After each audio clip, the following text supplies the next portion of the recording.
साथियों नमस्कार। साथियों, ना तो रोग भ्रम अच्छा होता है और ना ही मनोभ्रम अच्छा होता है। दोनों ही कहीं ना कहीं आपके स्वास्थ्य को प्रभावित करते हैं। कल साथियों एक अजीब सा घटना घटा कि एक व्यक्ति थे जो है उनके चेहरे पे, यूपी में कहते हैं अपने पूर्वांचल में, सेहुआ हो जाना। छोटे छोटे जो है स्पॉट उनके चेहरे पे पड़े हुए थे, कहीं कहीं एक्ने जैसा दाना भी निकला हुआ था। तो हमने पूछा ये कब से है और कितना जो है इसका स्वरूप था। तो बोले साहब अभी ज्यादा हो गया है, पहले कम था। तो हमने कहा क्या प्रयोग किया आपने? उन्होंने कहा साहब कुछ खास तो नहीं प्रयोग किए थे, जो डॉक्टरों ने दवा लिखी वो दवा हमने खाया। और एक जो है हमारे मित्र ने हमको बताया कि अंडर बियर जो है नहाने के बाद में, जांघिया को जो है जो नहा लेते हैं उसके बाद में, उसी गीले जांघिया से अगर जो मुंह को पोंछते हैं तो ये सेहुआ बहुत जल्दी ठीक हो जाएगा। अब मैं ठहरा जो है होम्योपैथी डॉक्टर, एक शब्द बोलने से पहले 1000 बार सोचना पड़ता है। तो मैं उसको जो है कैसे जवाब दे देता। उसने पूछा साहब ये ठीक है कि गलत है? तुमने कहा भाई देखो ऐसा है कि हमारे हिसाब से तो पूर्णतः गलत है, इसका प्रयोग करना अभी से बंद कर दीजिए, क्योंकि मेडिकली कहीं कोई प्रमाण ऐसा नहीं है कि नहाने के बाद में गंदे जांघिया से या अंडरवियर से मुंह पोंछने पर ब्लैक स्पॉट, व्हाइट स्पॉट या जो है चेहरे पे सेहुआ या जो है एक्ने वल्गेरी जैसी जो है या पिंपल जैसी कोई समस्या दूर होती है। तो भाई मेरे रोग भ्रम जो है पालना ठीक नहीं है। मैं ठहरा होम्योपैथिक डॉक्टर, हमने कहा कि ये कह के गया है, क्या कारण है इसका? ऑब्जर्वेशन करना चाहिए, इसके ऊपर रिसर्च करना चाहिए। तो मैं पढ़ना शुरू किया रात में जो है। तो साथियों पढ़ते पढ़ते बहुत कुछ पढ़ डाले और एक ही चीज जो है समझ में आई कि जो है गीला नहाने के बाद जो जांघिया है उससे मुंह पोंछना कदापि उचित नहीं होगा। इससे अन्य प्रकार के फंगल इन्फेक्शन या बैक्टीरियल इन्फेक्शन आपको हो सकते हैं। इसलिए कभी भी इसका प्रयोग ना करें, क्योंकि अंडरवियर सबसे अंडर गारमेंट है, उसके ऊपर अन्य कपड़े पहने जाते हैं, पूरा पसीना दिनों रात का वो सोखता है, तो जाकर के उसमें और गंदगी भरती, उस गंदगी से अगर मुंह पोछेंगे तो चेहरा और खराब ही होगा। इसलिए यदि आप ऐसे किसी रोग भ्रम में है या मनोभ्रम में है तो आपके लिए उचित नहीं होगा। और नुस्खों का प्रयोग करने से पहले उसका दुष्परिणाम भी सोचना चाहिए। इसलिए यदि कोई व्यक्ति आपको दवा बता रहा है तो ये आपका नैतिक जांच जो है कर्तव्य बनता है कि ये क्लियर हो जाए कि वो कोई डॉक्टर है कि नहीं, भाई रजिस्टर्ड डॉक्टर है कि नहीं है।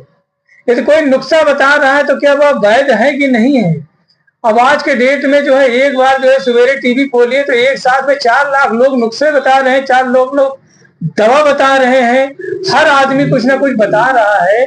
तो ये आपकी जो है कर्तव्य बनता है कि अंदर गहराई तक जाएं, फिर किसी भी चीज का प्रयोग करने से पहले उससे संबंधित डॉक्टर से जरूर परामर्श ले लें, क्योंकि इसका दुष्परिणाम हो सकता है।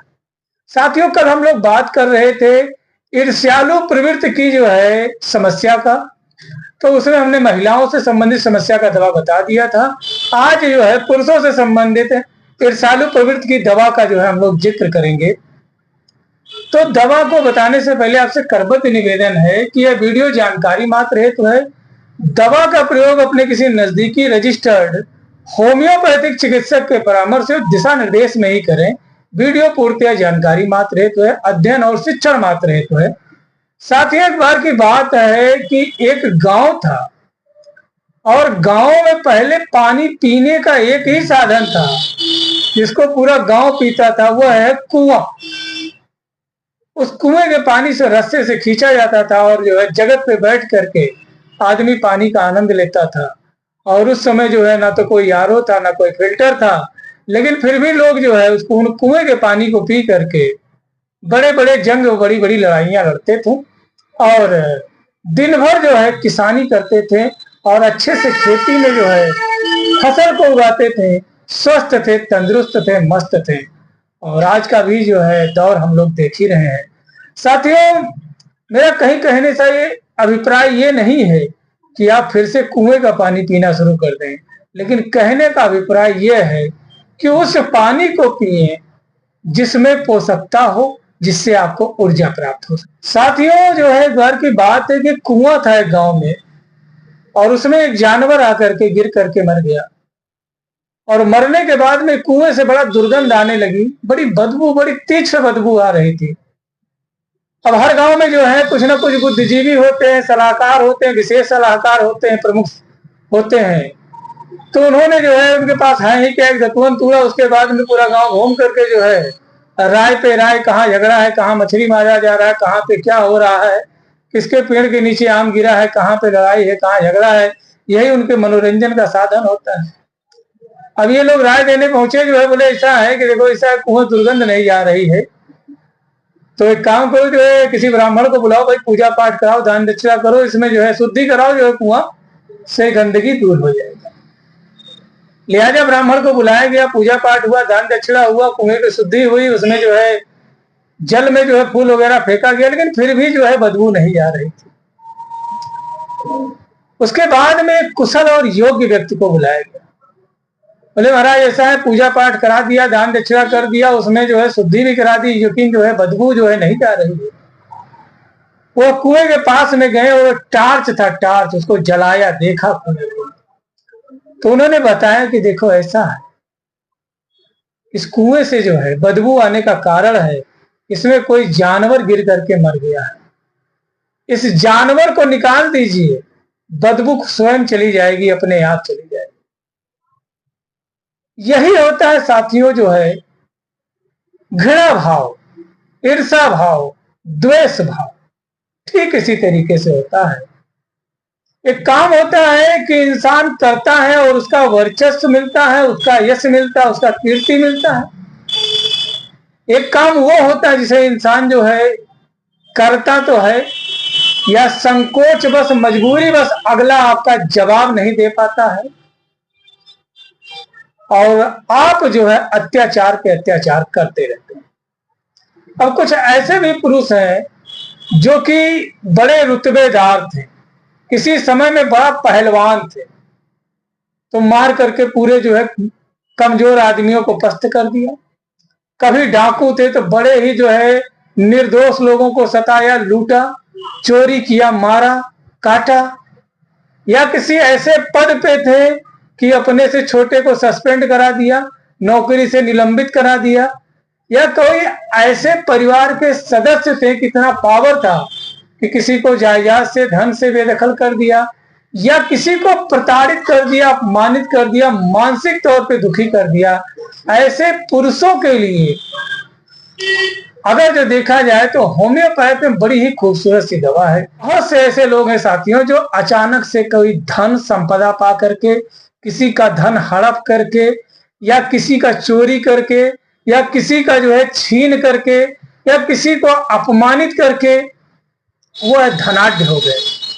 अब उस धन के घमंड में दूसरे को जो है एकदम से चींटी बराबर भी नहीं समझ रहे, जहां देखा तहां सताया, मारा, काटा, पीटा, छीना, यही उनका पूरे जीवन की कमाई थी। इसके लिए होम्योपैथ में एरम मटेलिकम में एक वर्ड लिखा है, सिंस एंड क्राइम। इसका कीनोट सिम्टम्स है, रेड लाइन सिम्टम्स है, सिंस एंड क्राइम, यानी जब तक जीवन रहा तब तक लोगों को परेशान ही किया। अब बुढ़ापा आने पर, या ज्ञान आने पर, या जो है कन्फेशन करने पर, अब यह आत्ममंथन करने पर उन्हें आत्मग्लानि हो रही है, अंदर से कोई धिक्कार रहा है। जैसे पिक्चरों में दिखाते हैं, दूसरी आत्मा सामने होकर के बात करती है, उनकी आत्मा उन्हें रिग्रेट कर रही है, उनको जो है अपमानित कर रही है कि तूने अपने जीवन में हमेशा गलत काम किया है, अब तेरे इस गलत काम का नतीजा गलत होगा, तेरे जीना व्यर्थ है। तो ऐसे में वह दुखी हो जाते हैं, और इतना ज्यादा दुखी हो जाते हैं, इतना ज्यादा दुखी हो जाते हैं कि उनको इंसोम्निया की समस्या हो जाती है, अनिद्रा, एंजाइटी हो जाती है, प्रोस्टेट की समस्या हो जाती है, पेशाब बाधा, मूत्र बाधा हो जाता है। इसके अलावा हृदय संबंधित समस्याएं आने लगते हैं, बीपी बढ़ने लगता है, डर लगने लगता है, fear and fright and phobia की समस्या हो जाती है। तो ऐसे तमाम समस्याओं में एरम मटेलिकम बड़ा अच्छा काम करता है, बशर्ते आपके अंदर का जो इंसान जागृत हुआ है, जो अच्छी आत्मा जागृत हुई है, उसमें अब कभी जो है वह दूषित आत्मा ना आने पाए, अतः यह आपसे करबद्ध निवेदन है कि जिस पेशे में आप हैं खूब मन लगा करके काम करिए, देश की तरक्की में, देश के जो है समृद्धि में, देश को आगे बढ़ने में अपना योगदान दीजिए। और साथियों, जियो और जीने दो, किसी को भी जो है दुखी ना करे। यदि इन दो शब्दों से दो मीठे बोल नहीं बोल सकते हैं, तो अमृत वाले जो है वचनों को नहीं बोल सकते हैं, तो किसी की जिंदगी में जो है विष भी ना घोले, किसी को परेशान ना करें, मस्त रहें। अब ऐसी समस्या आ गई है तो क्या करें भाई? तो मैंने दवा तो बता दिया। दूसरा, कुछ चीजें ऐसी हैं कि जहां पे दवाइयां कम काम करती, वहां पे प्राकृतिक चिकित्सा बहुत तेजी से काम करता है। सवेरे 5 बजे उठ जाए, खूब बढ़िया से 1 घंटा जो है दबा करके मॉर्निंग वॉक करिए, जॉगिंग करिए, रनिंग करिए, योगा करिए, कसरत करिए, आसन करिए, मुद्रा करिए, साथियों जिम करिए। और उसके बाद में सुबह नाश्ते में कम से कम 500 ग्राम फल लें, ज्यादा ज्यादा भरपेट। दोपहर भोजन से पहले कम से कम 200-250 ग्राम सलाद लें। उसके बाद दोपहर का भोजन जो है दबा करके करेंगे। शाम में हल्का भोजन करें और कोशिश करें कि जो है सूर्य अस्त के पहले ही जो है भोजन कर लें, या 8 बजे तक हर हालत में खाएं। 1 घंटा बहुत जरूरी है दोस्तों के बीच में हंसी मजाक, हा ठिट्ठी खिल्ली करने के लिए। और जो है कम से कम 1 घंटा परिवार के लोगों के साथ आनंद लें, खूब बढ़िया से हंसी मजाक करें, और रात्रि में हर हालत में 10 बजे तक सो जाए, सवेरे फिर 5 बजे जगें। स्वस्थ रहें, मस्त रहें। तब तक के लिए अपने सेहत और स्वास्थ्य का ध्यान रखें। मिलते हैं फिर किसी बड़े से चैलेंज के साथ, छोटा सा समाधान लेकर के। जय हिंद, जय भारत, जय होम्योपैथी।